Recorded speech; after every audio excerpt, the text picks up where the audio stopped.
Galimera, Galimera, Galimera. Good morning, good morning, good morning. How are we today? Well, as you can see, we had a pretty wet night last night. It's only literally just stopped raining within about the last 15 to 20 minutes. I've been feeding the chickens. Unfortunately, they've been leaving their calling cards on the veranda, so I'll have to be careful where I'm walking about today. But other than that, yeah, it's just absolutely horrible today. And if I look out over the back of the house towards Amber Lockerbie and also Kerry, you'll notice it looks a bit like Wales there, Andrew the Fridge Watkins. It's like looking over at the Black Hills of Cambrian and along around that area, going up there up into the training area. Oh my God, it looks grim, very grim, and the cloud really is low at the moment. So I think we've got more bad weather on the way. Anyway, nice to see a few people tuning in. Emma Marku, nice to see you. Heather Nash also tuning in as well. This is the reality of living here, all right, in Greece in the winter. Michael Furphy's tuning in, and also GJ Ping is also as well. Nice to see you here, my lovely. Heather Nash says, morning to you and Jane. Thank you for that. Let's look over the other side of the house, looking towards Kalamaki. And also looking towards Laguna as well as the crow flies. And again, normally the sun is peeking through over there. However, at the moment, as you can see, the sun has been obscured by a very, very thick, heavy cloud. And if we look over towards the direction of Sillavi, again, still cloud over there. Although there is a little bit of blue, but not a lot, just up there on the left-hand side. Anyway, Emma Marku says, morning, Ginge. Looks like how it is here in Essex this morning. Cheers, mate. And also, Andrew the Fridge Watkins is saying it hammered it down last night, just stopped. Anyway, I'll come to those comments as well. I've got to be honest, there's a lot in the news today as well. And it's going to be, I think, a little bit, not confusing, but a little bit... I think the word is more disconcerting, all right? I think you'll understand once I get underway. Can I just say thank you to all the people who've been sending me other news stories from other platforms which are related to Greece. I've got to be honest, I've looked at some of them, and to be honest, I can't really squeeze them in, but please don't stop sending them, all right? It's good to have an overall view of the way that the country is being viewed from outside in, because a lot of my news focuses from the inside out, if you understand my gist, all right? And I think today, as you hear what's been going on, you'll obviously get a picture of what's going on here at the moment, and I'll come on to that in just a short while. But first of all, let's just go through the COVID stats. Let's confirm the date today. The date today is the 29th of January. Can you believe it's the 29th of January? My God, where is this month gone? And it's a Friday. And where is this week gone as well? Anyway, it's day 86 of our lockdown here in Greece, and COVID in the last 24 hours. We've had 716 new infections, which were recorded yesterday. Now, that is down from the day before, all right, where we had 858. So let's get the context right. The numbers are dropping, all right? So that brings a grand total of 154,803 cases since the pandemic has started, all right? Now, 7 new cases were identified after checks at the country's gateways. That is also down, okay, from 11 on the previous day, okay? And when it comes to deaths, which we should be concentrating on, deaths are down as well. We had 18 new deaths, which is down from 32 from the day before. So the total number of deaths since the pandemic has started has been 5,724. The average age of people that are passing away is 79 years of age, and 95.4% of those people had underlying health problems or were over the age of 70. And also, just to put things in context, in 2019, the average death rate in Greece was 329 people a day. All right. So there you go. That's how many people were dying from strokes, heart attacks, car accidents and cancer and all the other illnesses that make up a death toll. So 329 a day is the normal, that was the rate in 2019, long before COVID ever raised its ugly head. Now, when we look at critical cases in hospitals at the moment, those are down as well. Yesterday, I said we had 283 cases. Today, we've got 268, 194 male and 80 female. And again, the average age of people in critical care in ICUs across Greece is 68 years of age, and 86% of them have underlying health issues and are over the age of 70. One thing I will say, somebody sent me some news yesterday. The 9-day-old baby did cause a stir in the international media because the baby was was a newborn baby. And a good point was raised of whether the baby may have been infected by the mother. That is something that I think is probably being explored at the moment. But as regards to cases of the COVID, the cases are dropping down. It's just that we're now seeing younger people who are actually becoming infected. Right, now, this is the important crux at the moment. Yesterday, there was a lot of flurry on social media about we're in a lockdown, we're in an extreme lockdown. Yes, we're in a lockdown. We've been in a lockdown now for 83 days.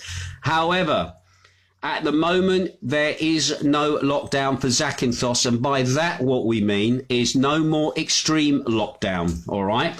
Now, yesterday, a statement was given to the local press and media by the regional governor of Zakynthos of the Ionian Islands, Ms. Karatis Tassopoulou, who said after the results of a Zoom conference on Tuesday, the increased cases in Zakynthos, there was a red alarm being sounded for the intensification of controls for the observance of the measures for the prevention of the transmission of COVID in the islands, and the great importance being given to the port of Kalini and also Zakynthos in order to check travellers that are arriving in Zakynthos, Kefalonia and also Ithaca as well. We kind of forget about Ithaca from time to time. Anyway, she said it's worth mentioning that in the previous days, a new round of inspections were carried out with rapid tests in the port of Zakynthos by the Mobile Greek Health Unit, and this procedure is expected to be repeated as much as possible. The regional governor emphasised that our individual behaviour will play an extremely important role beyond the controls of the competent services.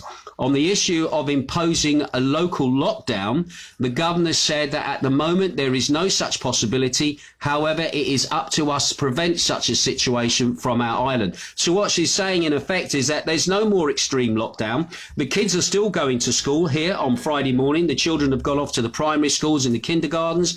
And on Monday, children are expected to go to secondary schools, and they reopen on the Monday. Our curfew is still from 9 o'clock at night till 5 o'clock in the morning. So there's been no extra measures being placed at the moment. However, wait till I get to the rest of the news. Anyway, she says then our goal is to mobilise, and the vigilance and the beginning of the year started with the challenge to prevent the spread of the coronavirus to remain for 2021. The cases of our Zakynthos was that one that mobilised us.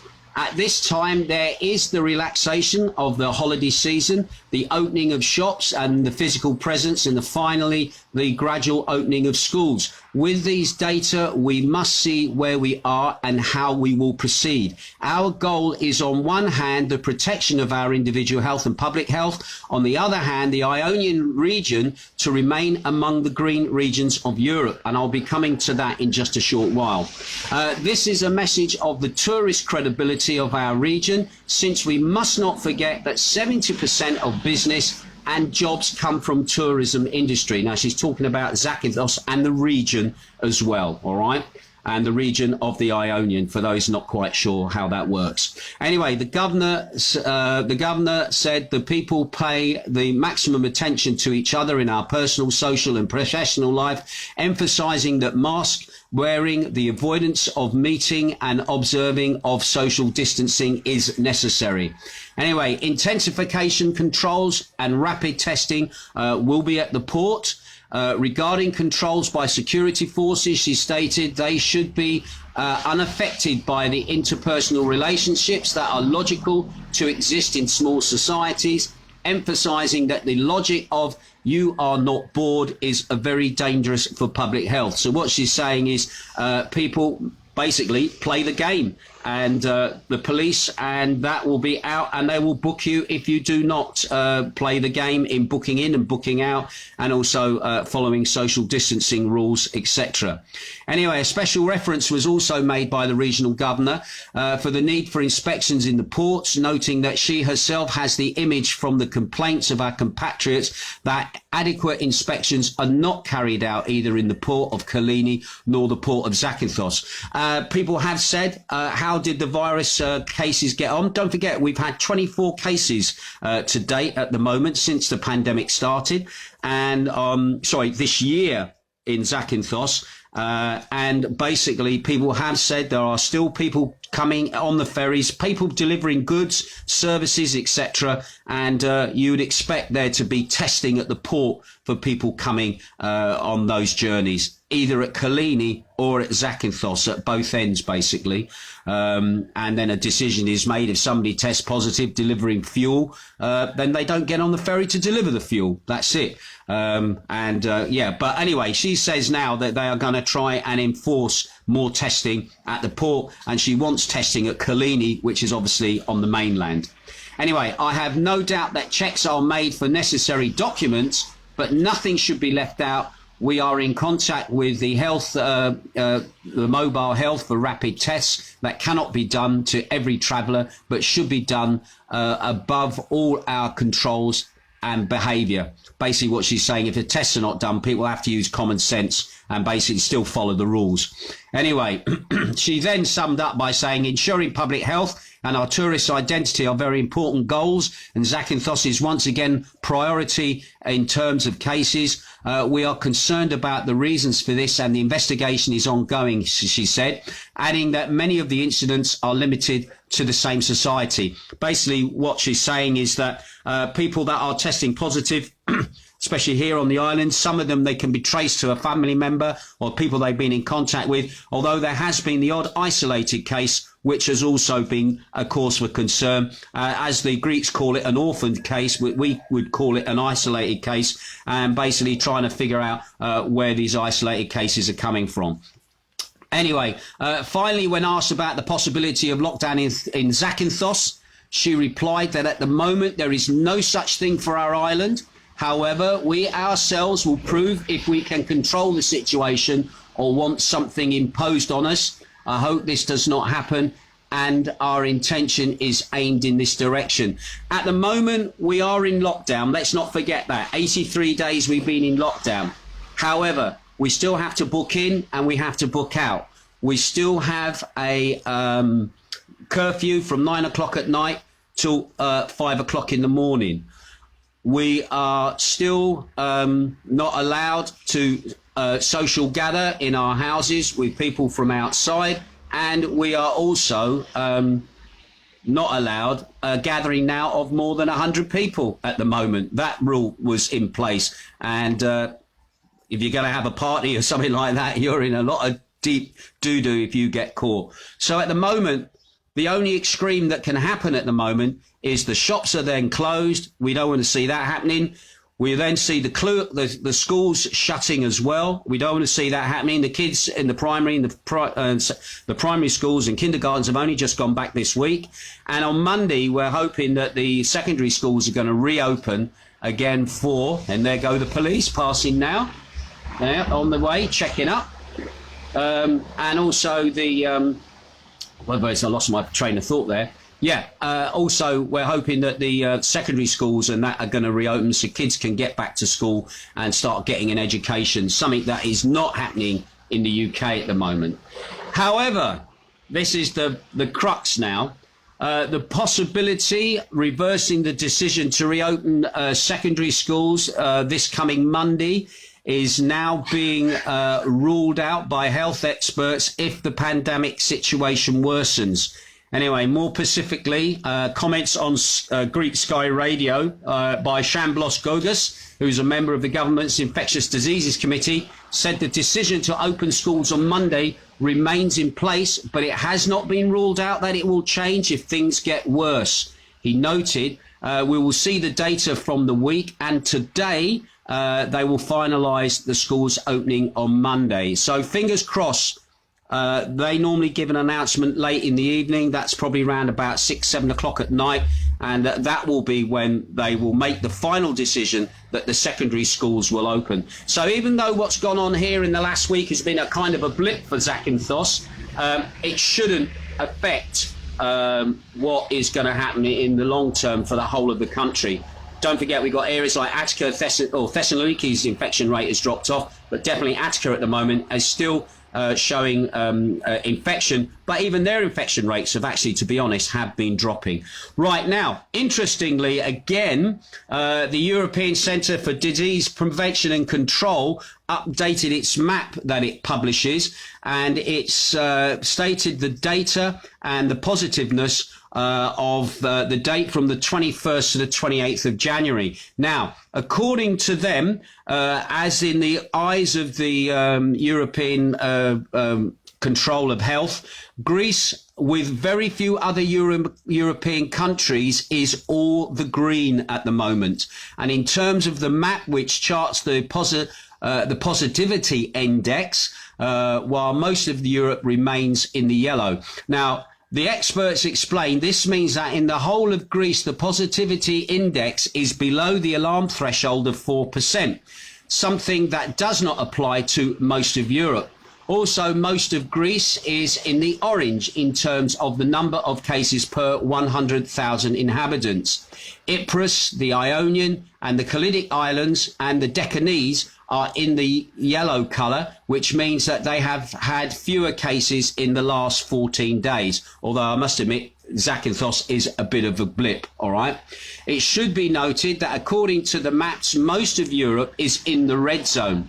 This means that they have more than 150 cases per 100,000 inhabitants. Now, according to the experts, the EDCD does not collect data on Britain because we're out of Europe, Switzerland and the Balkan countries, except those that are members of the EU, which includes Ukraine, Belarus and also Russia for some reason. That is interesting. That is why there are no Pacific colours on the maps of these areas. And if you go on to mainstream media for Greece, you will find the maps. You will find one posted up on the Hermes News website, and you can have a look at it yourselves. But basically, as far as the European Control for Disease and Healthcare, we're okay. We are still a safe destination. And if you think back to some of my previous news reports, the Ionian is being branded as one of the safest locations to come to in Greece at the moment. And let's hope that we can keep it and keep it that way, despite the little blips that we have been having. Anyway, just to move away from COVID, I know a lot of people have shown a lot of interest in the story. The 38-year-old coach who was accused of raping 11-year-old child who was at a sailing class. He's now been remanded into custody. He was in court yesterday and he was giving his apologies to the court. He spent 4 hours giving his apology to the investigator and the prosecutor.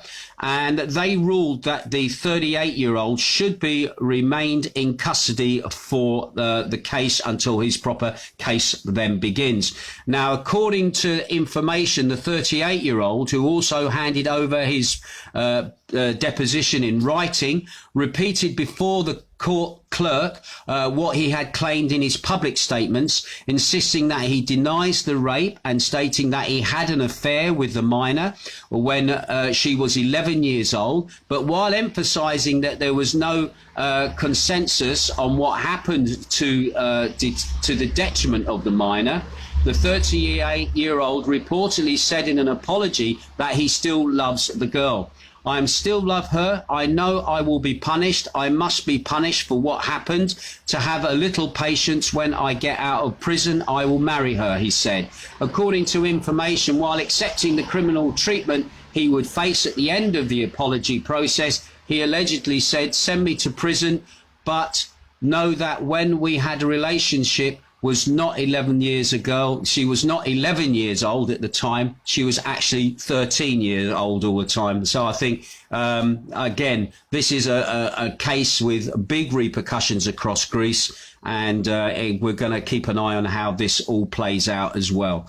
Anyway, just a big one, just a quick one. Again, not too much detail on this. If you're having difficulty getting your mail at the moment here on the island, there is a big issue being created in several areas of the region, mainly where the remote villages are, with the reduction of the number of postmen. Yeah, this is a development arises from an implementation of a modernisation plan that the Greek Post Office is imposing. So at the moment, if you're getting your mail a bit short and wondering where it is, that could be the reason. And once I get more details on this modernisation programme, I will let you know. Because to be honest, we have a post office here in the village, and it's fantastic just to being able to go up the road and get your mail done, and also for them to deliver. I know they've been under a lot of pressure with the amount of mail.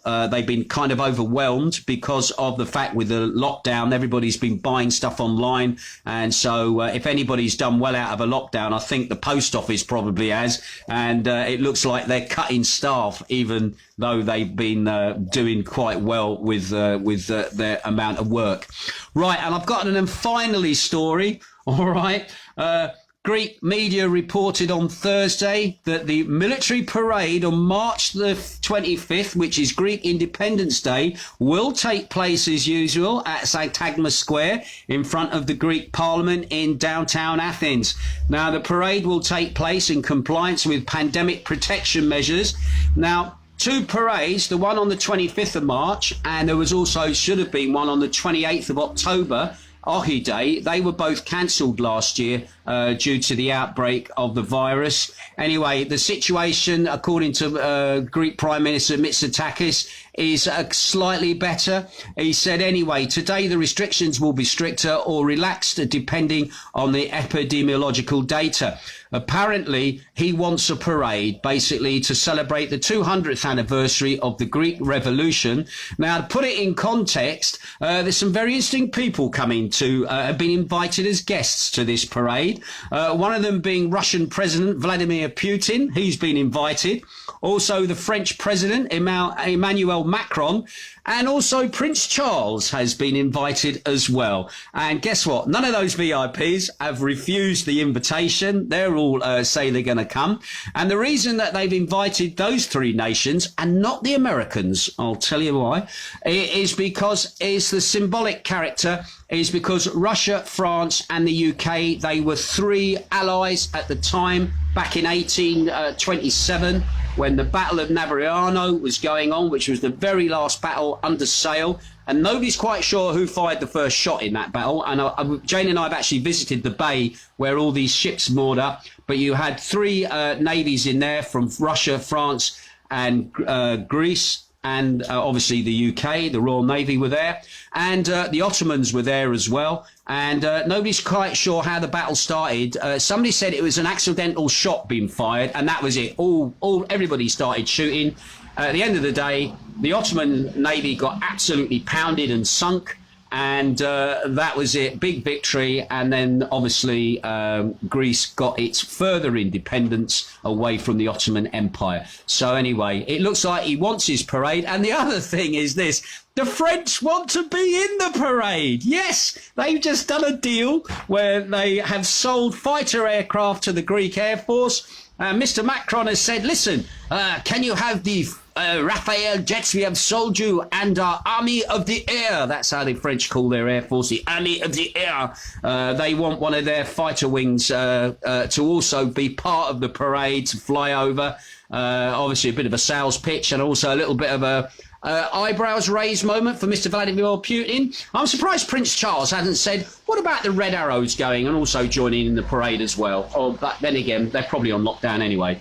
But anyway, This parade is going to go ahead. It looks like. However, I've got to be honest. The Greek generals have said, well, can't we do it behind closed doors? On a parade square inside one of our military bases rather than out on the street with the pandemic going on. However, the Prime Minister takes preference over what the generals say. And also, you've got to remember as well that what's his name's father, the Prime Minister, Mitsotakis' father, he was also a former Prime Minister as well at the time of the junta. And he was also one of the pieces. He's a bit of a royalist as well, to be honest, in his past life. His father, that is. I'm not sure about Mitsotakis, I think he's got a bit of royalist leanings. But he said no, he wants the parade in Athens, depending on how the pandemic thing goes. So we'll keep an eye out on that. And I do like a good parade now and again. And we will see how that pans out as well. Right, let's have a look who's tuning in. I can see lots of comments as well in today's news, which is great. And also all the people tuning in as well. Thank you once again. I really do appreciate you taking your time out to come along and have a listen to what I've got to say. Pam Stott is watching. Lovely to see you here. Andrew the Fridge Watkins is watching. Emma Marku is also watching as well. Heather Nash in Birmingham is watching. Michael Forfey is watching as well. Nice to have you tuning in, Michael. And also from India, I can never pronounce your name, my lovely. Dip Pink, I think is how it's pronounced. Anyway, she's tuning in from India, looking in. I wonder how things are over there at the moment. Shane Bowen is also watching as well. Nice to see you looking in as well. Heather says, morning to you and Jane. Thank you, Heather. Jane Jones says, morning, bud. Nice to have you. Jane Jones is watching, obviously. Emma Marku says, looks like how it is here in Essex this morning. Yeah, I think I know what you mean. Morning, Ginge. It hammered it down last night, but has just stopped and it started to brighten up. That's what it's looking like in Wales. Tim Crystal says, good morning, buddy. I've been putting set together for live on Sunday at 4 p.m. UK time. No problem, Tim. I'm going to send you across your intro. I haven't forgotten. Oh, the rain is now chucking it down. I haven't forgotten, so I'll pop that across to you so you can put that on your broadcast as well. Shane Bowen is also looking in. He says, Gallimore Ginge from a very stormy and wet Exmoor. Ooh, I can feel myself shuddering already. Barry Baxter, Rapperage Buddies tuning in. Nice to see you. Tim Crystal says, 100% snow for tomorrow here in Oxford. I do know from my mate Bob Cade that it's been very cold in your area at the moment. Amanda Gregory is watching from up the hill, the weather girl. Now, you didn't mention anything about this, Amanda, all right? It's chucking it. No washing day today, I think. Anyway, Steve Hinkling says, good morning. Plenty of water falling from the sky this morning in Stoke-on-Trent. Thank you for that, Steve. Can I just say as well, Steve has had his flights cancelled. I'm trying to remember now. I think it's for April. He's had his flights cancelled for April, so it looks like this thing about us may not going back to work till June could be in the offing. However, the Germans are still due to come to Zakynthos in May. So again, we shall keep an eye on that. But just be aware, Steve is one of those who's had his flights cancelled, and he's had his other holiday moved to later in the year. So thanks for that. I wish I'd written down the timings and dates. You might want to pop that in as I'm going through the comments there, Steve, if you've got time. Anyway, Baz Howarth is also watching as well. Maria Hallberg in Sweden is watching as well. Lovely to have you tuning in. Steve Hinkling, obviously. Amanda Gregory. Morning, Ginge. A little bit weather today. Dry with some sunny cloud. May see some sunshine later. Oh, so she had done the weather for me. I do apologise. Although, as we've been doing this broadcast, the weather seems to have got worse. Oh, my God. Anyway, Baz Howard says, good morning, DJ Ginge. Nice to have you tuning in, Baz. Rita and Pete Dillon are also tuning in. Nice to see you. Chris Neal. Jane Jones also says, that's good news, but very sad too. I think she's might be talking, I'm not sure which thing she's talking about there, but thank you for that comment. Janet Ferran is watching. Chippy Woods over there in Spain is watching as well. I don't know how things are for you in Spain, whether you're going to have much of a season or not. Alan Cowell is watching as well. Rosewood is watching. Just Jane Jones says, just so sad that those with medical problems die. My thoughts go out to all. Yeah, I've got to be honest. There's been a lot of comment about this in the UK with the Nightingale hospitals. Now I've been told that some of the hospitals are now starting to be used to treat other cases that haven't been treated because they were too busy fighting the pandemic. And people are getting treatment, but I have been reading, and we know of people who've lost people who could have probably have been saved if they had the treatment, especially for cancer, if they'd had it earlier. But too much focus was placed on the pandemic, which again was as far as I'm concerned, totally wrong. Also, another interesting story as well. This was a big story that was breaking. I haven't covered it in my news. Is the reference that the EU now is trying to take vaccine away from the UK, and the EU is also saying that it's the priority to get vaccine for its EU members rather than the individual nations ordering the vaccine, and there's going to be a big bun fight going over. There was also talk yesterday that the EU sent, I'm not sure, officials into factories that produce the vaccine in Europe and demanded that they hand over the supplies which were probably destined for the UK and for other European countries who'd already ordered their vaccine.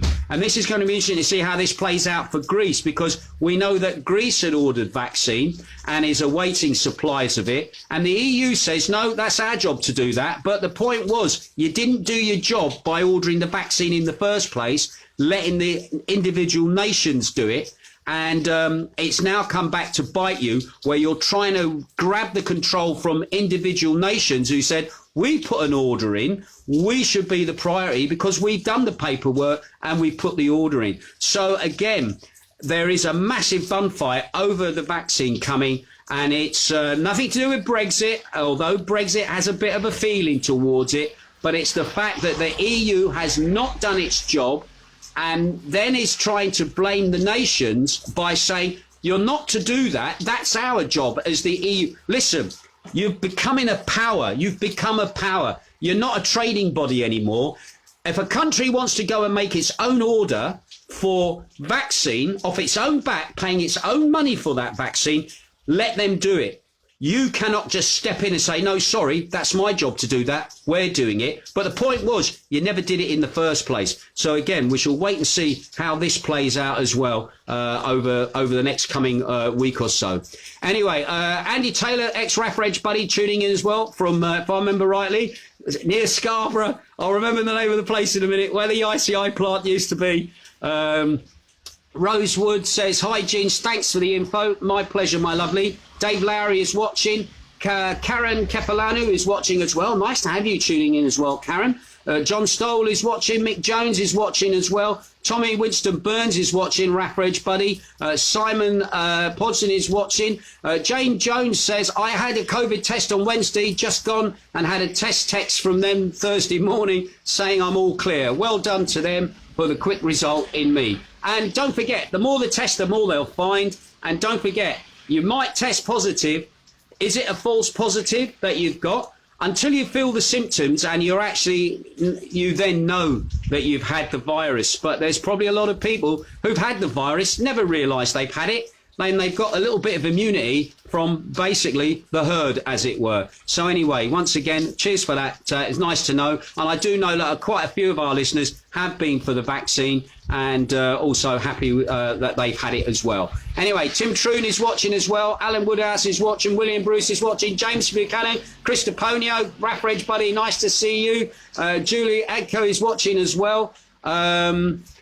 Another comment from Jane Jones. Thank you, Jane. She says, my grandchildren are really feeling it now, and I suppose with hundreds more, I do feel for all the children, as it's tough times for the younger ones who don't fully understand. Yeah, you're obviously talking about your kids not being, or your grandchildren not being able to go to school. This is very worrying, because lots of reports about kids just giving up on their education. It's what's the purpose? What's the bother? Education is a good thing. And to be honest, the schools need to be open. I know in the UK they're still closed. There's talk that the kids not going back till March. maybe even June in the UK. Distance learning, to be honest, isn't really working. It's a nice idea, but the reality is, watch South Park, all right? There's COVID special. The kids don't really get a proper education. It's a stopgap measure. It doesn't really work, all right? And especially the class sizes that teachers have to deal with, they need to be in front of the kids. And it's not just about the lessons, it's about the social aspect of it as well. And there are children in homes who need to be out of those homes for a few hours because of abuse, because of domestic violence, or because they've got special needs that are just not being catered for enough at home, and they need extra help, all right? So again, we could be creating a class of useless people, is the term that's being chucked about. Kids need to be back in school. They need to be with their mates. Yes, it's worrying that we're noticing, especially here in Zakynthos, that younger people seem to be getting the virus. However,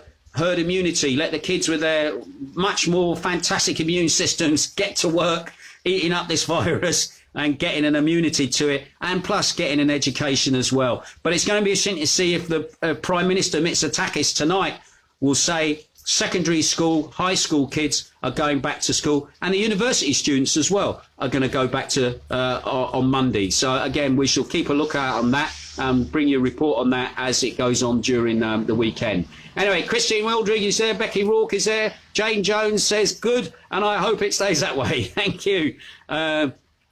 And also another comment from Jane as well. Thank you, Jane. So that's rape. If he had sex with her. Yeah, it's rape. Statutory rape. Doesn't matter if the little girl said yes. No, she can't say yes, basically. She's not old enough to make that decision. And whether she's 11 or 13, it's still a child. And I think that guy is going to go to jail, and he's going to be in for a world of hurt when he gets into Coriolannis jail up in outskirts of Athens. And we'll see what happens at the trial. But again, there's probably lots of people over this country, Greece I'm talking about now, who are suffering, shall we say, in silence at what's happened to this girl as well. But anyway, it's now starting to open the Pandora's box here of what goes on. Right, I'm going to stop saying hello to people at the moment because I've got so many people in the chat room. Again, I'm just whistling through. And again, thank you. In fact, I'll quickly say about Steve Hinckley. Steve said his 7th to the 14th of April flight was cancelled. His July flight has been moved by just a day. He says, I saw a cheaper flight, so took the opportunity to move it 3 days earlier too. So there you go. People still booking holidays. People still wanting to get over here. And again, just be aware, it's a bit of a potluck game that you may get your holiday cancelled. But remember what I've said to you before. Don't pay for your holiday on a debit card. Use a credit card. Don't accept vouchers. All right. If you need to, move your holiday and ask for your money back. All right. If all goes to the worst. And once again, there were 2 companies who've got off the top of my head. Be very careful. Make sure that your company has ABTA cover. There are some companies now who are opting out of ABTA because it's a way that they can shirk their responsibility if their company goes down, because of what's going on. Right, just a quick one. Today is a really busy day broadcasting for me. Don't forget, 3 o'clock your time in the UK or wherever you are, UK time. My Request and Inspiration show goes out, show number 8. And can I say my last show that I did has charted extraordinarily well. I got to, I think, number 6 in the reggae chart. I was in the pop chart. I was in the rock chart as well. And that show has done very, very well. So thank you for those people tuning into that show. Show 7 is in a Dropbox up on my Facebook page, so you can download it, watch it on your big TV, etc. Also, as well, be aware that straight after my show, between 3 o'clock and 5 o'clock UK time, I have another show going out on beachradio.co.uk. It's a recorded show, Friday night anthem show. That goes out from 5 o'clock till 7 o'clock UK time.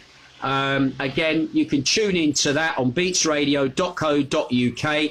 And that first show I did for them last week, again, did extraordinarily well. Got onto the global chart. I was number 91 on the global techno house chart. Yes, I said, what? Yeah, I was amazed. Plus, I also charted in the dance chart and the pop chart as well on the other chart rankings as well. So again, that show has done extraordinarily well. And also, Sunday night, my first Northern Soul show on beatsradio.co.uk goes out on Sunday evening, 5 o'clock till 7. So once again, you can tune into that across on the media. I'll put links up for that. Anyway, that's it from me, Jane and I. It's a busy day for us today. We're off shopping this morning.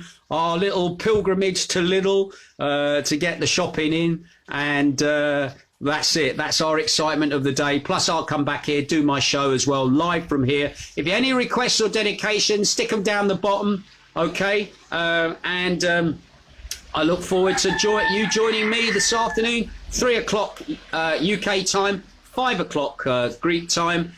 Requests and inspirations. You control the music a bit. I take a bit of inspiration for what you asked for, and we'll see where we go. Anyway, that's it from me. You take care. Have a great day, and I'll catch you later. Ta-ra.